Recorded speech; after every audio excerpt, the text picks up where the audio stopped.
వ్యాయామం అనేది ప్రతి ఒక్కరికి ముఖ్యమే. కానీ మహిళల శరీర తత్వానికి అది చాలా భిన్నమైన మరియు కీలకమైన పాత్రను పోషిస్తుంది. స్త్రీ శరీరం పీరియడ్స్, ప్రెగ్నెన్సీ మరియు మెనోపాజ్ వంటి నిరంతర హార్మోన్ల మార్పులకు లోనవుతుంది కాబట్టి వ్యాయామం ఆ హార్మోన్లను నియంత్రించి మూడ్ స్వింగ్స్ మరియు శారీరక అసౌకర్యాన్ని తగ్గిస్తుంది. పురుషులతో పోలిస్తే మహిళల ఎముకలు సన్నగా ఉండటం వల్ల వయస్సు పెరిగే కొద్దీ వచ్చే ఎముకల క్షీణతను మరియు ఆస్టియోపోరోసిస్ ప్రమాదాన్ని అరికట్టడానికి శారీరక శ్రమ తప్పనిసరి. అలాగే మహిళల్లో తక్కువగా ఉండే కండరాల పరిమాణాన్ని కాపాడుకోవడానికి, జీవక్రియను చురుగ్గా ఉంచుకోవడానికి వ్యాయామం రక్షణ కవచంలా పనిచేస్తుంది.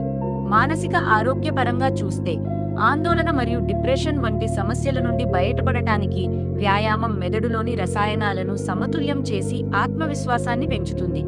అన్నిటికంటే ముఖ్యంగా ప్రసవ సమయంలో పెల్విక్ కండరాల బలం మరియు శ్వాస నియంత్రణ వల్ల సుఖప్రసవం జరిగే అవకాశం ఉంటుంది. అందుకే మహిళలకు వ్యాయామం అనేది కేవలం ఒక అలవాటు మాత్రమే కాదు. అది వారి దీర్ఘకాలిక ఆరోగ్యం మరియు మనుగడ కోసం ఒక అనివార్యమైన అవసరం. ఈ నిజాన్ని ప్రతి మహిళ గుర్తించాలి మరియు పంచుకోవాలి.